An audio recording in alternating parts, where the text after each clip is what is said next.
Les traditions françaises se perdent, qu'on dit tous les jours. Bon, écoutez, les amis, j'espère que vous allez bien. On se retrouve pour un nouveau podcast d'un sujet qui a été encore une fois suggéré par les abonnés en live. Et c'est un sujet très intéressant. Je vous ai choisi plein de petits trucs. À la base, je devais parler des traditions françaises, mais je trouve pas vraiment d'articles super intéressants sur les traditions françaises. Alors, il y en a plein de traditions, c'est pas ça que je veux dire. Ce que je veux dire par là, c'est qu'il n'y a pas d'articles bien condensés et tout ça. Et du coup, je vous ai choisi quelques tops très intéressants qu'on va faire ensemble. Donc le top 15 des trucs qui sont typiquement français, que personne d'autre ne fait ça. Le top 10 des trucs français qui étonnent le plus les étrangers. Le top 10 des trucs français qui se font de moins en moins avec le temps. Donc là, on arrive un peu dans les traditions qui se perdent. Le top 10 des plus gros clichés des Français à l'heure de la grève. Et le top 20 des trucs à faire pour être un vrai Français. Donc on y va pour La Nouvelle-France. On y va pour ce podcast sur notre beau pays qu'est la France.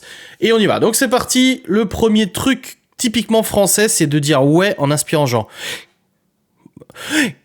Alors moi je le dis jamais, mais Geoffrey il le dit tout le temps. Sur Warzone ou autre, quand tu lui dis un truc, il dit ouais en inspirant. Alors moi je le fais pas parce que ça me fait tousser. Ouais. Ah non, je peux pas, c'est pas naturel pour moi. Ouais, je suis pas sûr que tout le monde le fait, mais apparemment c'est typiquement français. Bon, ok. Alors, parler du prochain repas alors qu'on sort de table. Ah, ça c'est français ça? Alors c'est vrai que moi je suis comme ça, moi. C'est vrai que je parle toujours... Alors je parle toujours de bouffe déjà. Bon, un peu moins en ce moment, parce que j'ai un peu de mal à manger. Mais oui, c'est vrai, oui. Pardon, excusez-moi. On sort de table et tout de suite on pense à ce qu'on va manger après. Oui, c'est pas faux. Ensuite, les ronds-points. Les Français ont une passion pour les ronds-points et personne ne sait pourquoi. Il y a des ronds-points à tous les coins de rue, juste pour le délire. Ouais, c'est vrai, les ronds-points, donc les giratoires, comme on dit ça dans le Saint-Pays helvétique. Mais oui, c'est vrai qu'il y a beaucoup de ronds-points en France, et c'est vrai que quand tu vas dans d'autres pays, j'ai eu l'occasion de conduire dans d'autres pays, bah, il n'y a pas de ronds-points en fait. L'accent circonflexe est utilisé dans une quinzaine de langues dans le monde. Malgré tout, il est apparu pour la première fois dans la langue française au 16e pour remplacer une lettre, bien souvent le S comme dans hôtel ou hôpital. Ah oui, hospital, hostel. Ah oui, d'accord. Ouais, l'accent circonflexe, ok. Dire quand on ne sait pas quoi dire. Oui, c'est vrai que c'est typiquement français. Après, les autres langues ont aussi leur tic de langage pour faire des... Quand tu fais des hésitations, par exemple, nous on dit... et en anglais, je crois que c'est... Tu vois, c'est nous c'est donc tu vois, chacun a ses trucs. Notre façon de compter à partir de 70. Alors oui, ça c'était un grand débat avec la maman des enfants, vu qu'elle est suisse. Elle disait 70 et 90, voire même 80 pour les Vaudois et Valaisans et tout ça en Suisse. Mais c'est vrai que c'est plus logique de dire 60, 71, 72, après 60. C'est plus logique. Mais c'est vrai que j'avais ce débat avec Libye la dernière fois. Elle me dit, mais pourquoi on dit pas 70, 90 comme maman? Je dis, bah, parce qu'en France on dit 70, 90, c'est vrai. Alors moi, du coup, bah, j'ai travaillé longtemps en Suisse. Et du coup, en Suisse, je disais 70 et 90. Parce que comme ça, bah, du coup, ils voient que tu connais la langue et tout. Puis bon, c'était pas forcément bon de savoir que t'étais français parfois. Pas de racisme ou autre, mais dans le domaine professionnel, des fois, c'était pas. Voilà, tu vois. Mais c'est vrai que. J'ai continué cette habitude, donc moi j'alterne en fait. Des fois je dirais 70, des fois je dirais 90, comme des fois je dirais 70, 90. Ça dépend en fait de l'humeur, ça dépend comment ça vient dans mon cerveau. C'est comme les gens qui disent 1100, 1200, 1100, tu vois. 1300 c'est 1300, 1200, 1400, en 1592, en 1492 ou en 1400. Bah c'est pareil en fait, c'est le même type de langage. Et moi, je sais que j'ai adopté le 1100, 1200 vers le lycée, et après, je l'ai abandonné, je suis retourné dans les 1900. Voilà. Le mot vache dans les expressions. Ah, c'est vachement bon, oh la vache, et tout. T'es une peau de vache. Ouais, c'est vrai, putain, qu'est-ce qu'elles nous ont fait, les vaches? C'est pas faux. Les onomatopées qui ne veulent rien dire. Hop là, zut, plouf, bof, et ben, oula. Oui, c'est vrai que dans la langue française, il y a beaucoup d'onomatopées. Après, il y en a aussi dans les autres langues, hein. Mais c'est vrai. Le grand-père résistant dans toutes les familles. Toutes les familles avaient un grand-père qui avait fait le maquis, qui était résistant et tout. Ouais, c'est vrai aussi. Bon, après, c'est l'histoire de la France, hein, c'est historique. Hein. Manger le crouton de la baguette en sortant de la boulangerie. Absolument. Je suis tout à fait d'accord. Moi, je peux pas... J'ai une baguette dans les mains, le crouton ne résistera pas jusqu'à la maison. Hein. C'est vrai, c'est vrai. Détester Paris. Le monde entier adore Paris, la Tour Eiffel et le café de Flore, tout le monde sauf les Français qui n'habitent pas à Paris. Oh, moi, je suis pas fan de Paris non plus. Hein. Je comprends hein, ceux qui aiment bien Paris et tout ça, à proximité des commerces, machin et tout ça, j'ai aucun problème avec ça, mais moi, je pourrais pas vivre à Paris. Hein. Manifester tout le temps, oui, ça c'est le côté un peu révolutionnaire de la France, voilà, la manifestation, la grève et tout ça, c'est pas faux. se prendre la tête pour de la bouffe. Pain au chocolat ou chocolatine, beurre doux ou beurre salé, lait avant ou après céréales, on se prend la tête pour des conneries. C'est vrai. Je sais pas si c'est typiquement français, mais c'est pas faux. Se faire la bise. Voilà une costume ancestrale et insupportable de notre beau pays, faire la bise à tout le monde, même aux gens qu'on connaît à peine et parfois plusieurs fois par jour. Bah ouais, bah après moi je fais pas forcément la bise tout le temps. Quand il y a plein de monde, je dis bonjour. Je fais pas forcément la bise, mais c'est vrai que la bise, ouais. Oui, c'est vrai. Jouer à la pétanque. Bah après, ça c'est une tradition française, la pétanque. Bah oui, alors ça me choque pas. C'est bien triste, on aimerait bien avoir de la pétanque aux Jeux Olympiques. Ouais, peut-être pas quand même, mais ouais, je suis d'accord. Ensuite, des trucs qui étonnent le plus les étrangers. Le fait d'avoir un mot pour le fait de frapper quelqu'un avec sa bite. On parle bien d'une bifle. Oui, c'est vrai. Les références permanentes au cul et à la politique en buvant du vin. Alors, moi, je bois pas d'alcool. Mais c'est vrai que les débats sont bien animés avec ce genre de sujet. Ensuite, la bise, encore une fois, oui, c'est vrai. La négativité générale, autant dire que quoi que ce soit est bien, il faut en trouver les failles et les exploiter dans un concert de critiques cyniques. C'est pas de la négativité, c'est de l'esprit critique, preuve d'une grande intelligence, preuve qu'on est plus intelligent que tout le monde. En tout cas, moi je le pense vraiment, quelqu'un qui a marqué l'article. La négativité générale, ouais, c'est assez français, ouais. L'administration française.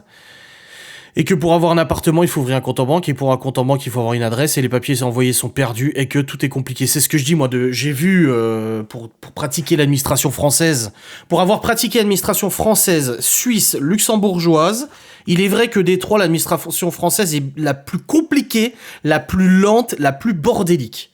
Alors ça, sans aucun doute, arrivé à un point même où des fois je me disais mais putain on est au Pérou quoi. Je dis c'est pas possible dans un pays aussi développé qu'on ait autant de problèmes administratifs quoi. C'est vraiment le bordel quoi.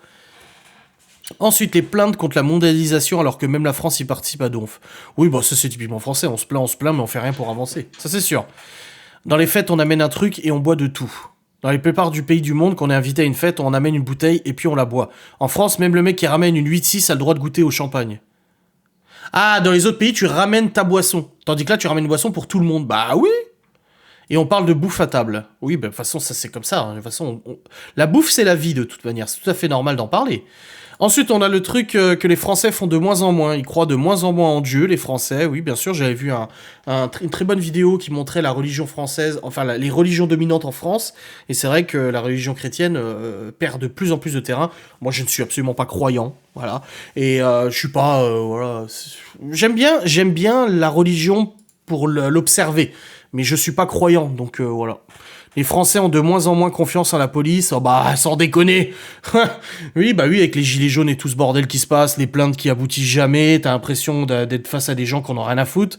Oui, je comprends. Je dis pas que c'est forcément mon cas. Je dis pas que je suis tout le temps tombé sur des gens qui en avaient rien à foutre. Attention. Ne me faites pas dire ce que j'ai pas dit. Mais je peux comprendre cette exaspération grandissante envers les forces de l'ordre. Les Français boivent de moins en moins d'alcool. Bon, moi, j'en bois pas du tout, comme ça, moi, c'est tranquille. Les Français boivent de moins en moins de lait. Bah, moi, ça me file la chiasse quand je bois du lait, donc non, j'évite de boire du lait. La consommation de lait a baissé de 25% chez nous. Après, voilà, il y a des très bons reportages sur le lait, voilà, qui expliquent les lobbies du lait, qui veulent nous pousser à grand renfort de publicité, de moralisation, comme quoi il faut qu'on consomme de plus en plus de lait de vache et tout ça, alors que c'est naturellement pas super bien de boire du lait de vache, mais voilà, bon, ça c'est les lobbies. Les Français retirent de moins en moins d'argent au liquide, aux distributeurs. Moi, j'utilise très rarement le distributeur, j'utilise énormément la carte. Et pourtant, fier de ma réputation de complotiste, anti-mondialiste, anti-machin, anti-nouvel ordre mondial, je devrais au contraire, bon, j'ai du liquide à la baraque, mais au contraire, je devrais plutôt retirer mon argent, ne pas le laisser en banque, alors qu'en fait, je m'en fous complètement, je paye beaucoup avec la carte. Les Français font de moins en moins le ménage. Ouais, je veux bien le croire, ouais. Les Français épargnent de moins en moins. Bon, en même temps, les Français, ils ont de moins en moins de fric et la vie coûte de plus en plus cher. Donc, je vois pas comment ça pourrait être autrement que de moins épargner. Les Français respectent de moins en moins les gestes barrières. Oh, non, non. Oh, putain. Mais c'est comme là, tout ce qui se passe en ce moment. Il y a ce débat, justement, que tout le monde tombe malade en ce moment et tout ça. Et j'ai dit, mais c'est normal, on est resté 2 ans, 1 an et demi confinés à rester chez soi. pour avoir un système immunitaire, enfin c'est mon opinion de ce que j'ai lu, mais pour avoir un système immunitaire performant, il faut être au contact des bactéries, il faut être au contact des maladies pour pouvoir se forger ce système. Et en restant chez soi, en se lavant les mains 500 fois par jour, et en étant en barrière de toutes les bactéries, de tout ce qui peut se passer, et ben malheureusement ton organisme est de moins en moins performant, et tu chopes de plus en plus facilement des maladies. Les Français se rendent de moins en moins dans les magasins. Oui, mais bon, ça c'est la pandémie qui a voulu ça, hein, de toute façon. Les Français mangent de moins en moins de viande, mais ça je pense que c'est un peu mondial. Hein. 30% des Français disent manger moins de viande qu'avant. C'est vrai, moi aussi j'en mange moins, mais après, je suis toujours fan de la viande, hein, de toute façon. Chacun fait ce qu'il veut. Ensuite, les plus gros clichés sur les Français. Le Français n'est pas d'accord, globalement toujours en grève et reste une grosse feignasse. C'est vrai. Oh, c'est vrai, pour avoir travaillé en Suisse... Je peux vous dire que j'en ai entendu des entreprises suisses ou des Suisses me dire « Oh là là, j'ai engagé des Français, plus jamais, j'ai engagé des Français, plus jamais. » Les Français sont des gros branleurs. Voilà. Un bon Français a toujours une baguette sur lui et du jambon dans la poche. Bah la baguette, oui, mais bon, après, c'est la bouffe d'ici, quoi. La France est le pays des droits de l'homme, mais fait sauter des bateaux écolos au besoin, expulse à gogo parce que les Roms, ça fout le bordel. Ouais, enfin bon, je suis pas sûr qu'un seul pays respecte les droits de l'homme actuellement. De toute façon, c'est une belle hypocrisie collective, tout ça. Rien qu'avec le Covid et toutes les restrictions qu'il y a eu. Plutôt béret que casquette Von Dutch. Alors moi, actuellement, j'ai ma casquette Volcom sur la tête. Mais j'alterne. Et j'aime bien le béret, j'aime bien la casquette, j'aime bien le chapeau, donc voilà. L'uniforme de base est le pull à rayures du mi-marceau.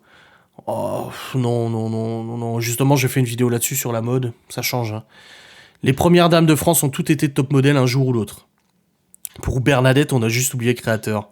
Ah ouais, elles ont toutes été top modèles ? Je pense pas, je sais pas. M'en fous un petit peu en vrai. Le camembert est l'élément de base de notre nutrition. Ah, le cliché, il n'y a pas que le camembert. Il y a le cancoyote, il y a le brie, il y a le roquefort, il y a Atom, il y a plein de trucs, hein. Les Français produisent des séries TV palpitantes qui s'exportent super bien. Non, je suis pas sûr.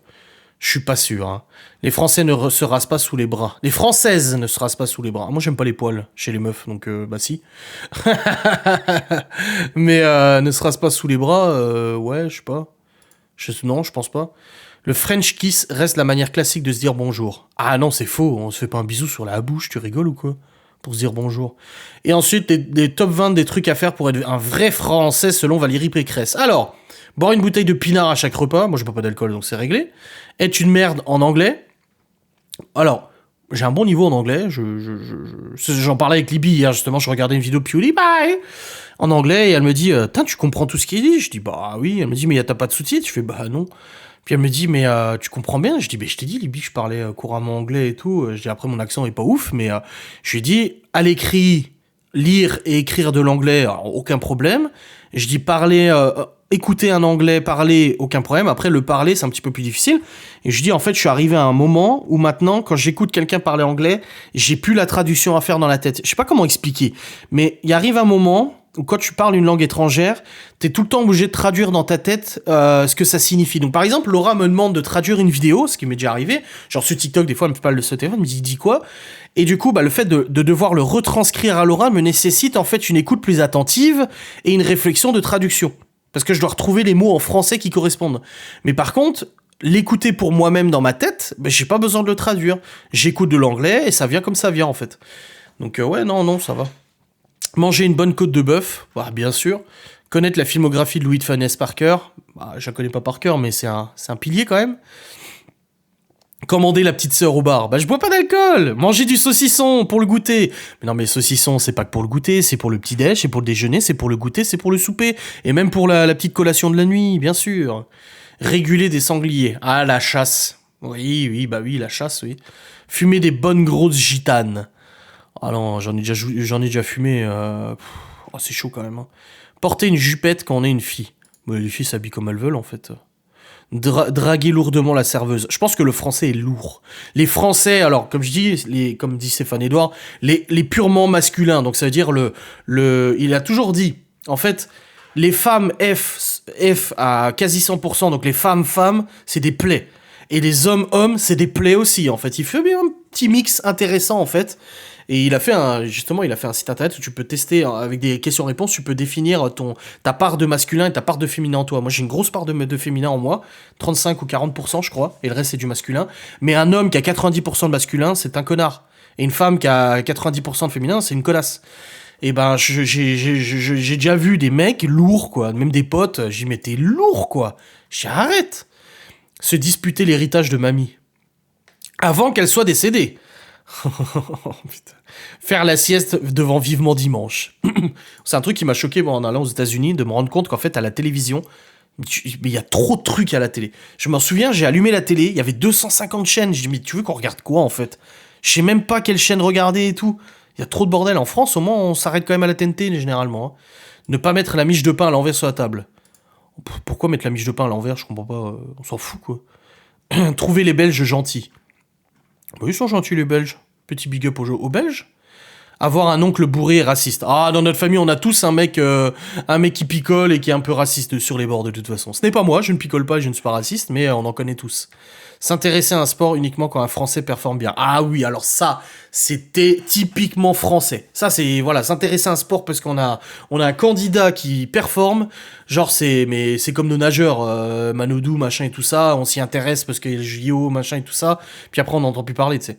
Manger le cul de la baguette quand on revient à la boulangerie, ben ça, on en a parlé avant. Appeler les flics quand tes voisins font trop de bruit. Ça m'est arrivé une fois ou deux fois. Parce que c'était vraiment abusé, les gosses arrivaient pas à dormir, mais sinon, non, moi j'aime pas trop le conflit et tout ça. Aller à Ikea le samedi après, mais repartir avec un gâteau au daim. Je suis pas fan d'Ikea, moi, c'est trop gros, c'est trop chiant. Ensuite, faire des raclettes dès le mois de septembre. Non mais attends, de toute façon, il n'y a pas de mois de septembre pour faire des raclettes. Les raclettes, tu les fais toute l'année si t'as envie. Parler du général de Gaulle pour tout et n'importe quoi. Oh, mais grave. Mais ça, c'est nos politiques. Ah, De Gaulle, il revient tout le temps, alors que si tu te renseignes un petit peu sur l'histoire du général de Gaulle, malgré toutes les bonnes choses qu'il a pu faire, le général de Gaulle a quand même vendu la France aux États-Unis après la guerre, et on se retrouve actuellement aux bottes des États-Unis à cause justement de ces situations. Alors, je dis pas qu'on aurait dû faire autrement, moi j'en ai aucune idée, je suis très mauvais en géopolitique. Mais dans tous les cas, on l'encense alors que... Enfin, c'est ça, moi c'est cet encensement perpétuel qui m'énerve en fait. Dès que quelqu'un n'est plus là, on l'encense et ça devient la meilleure personne et tout, alors que je dis pas que c'est des mauvaises personnes, hein, De Gaulle, mais je dis juste que, voilà, on n'arrête pas d'en entendre parler et tout, alors qu'il a pas fait que des bonnes choses, en fait. Mais bon, après, c'est pas pour ça qu'il faut retenir que les mauvaises choses, encore une fois, mais il faut peut-être être un peu plus nuancé, voilà. Bref, cette vidéo s'arrête maintenant. N'hésitez pas à me dire quelle tradition vous respectez, ou quelle tradition vous trouvez dommage qui partent, comme par exemple Saint-Nicolas, qu'on essaie d'enlever, parce que c'est pas laïque et tout ça. Toutes ces choses-là, essayez de me dire ce que vous en pensez. Je vous remercie d'avoir écouté ce podcast, je vous fais des bisous, salut.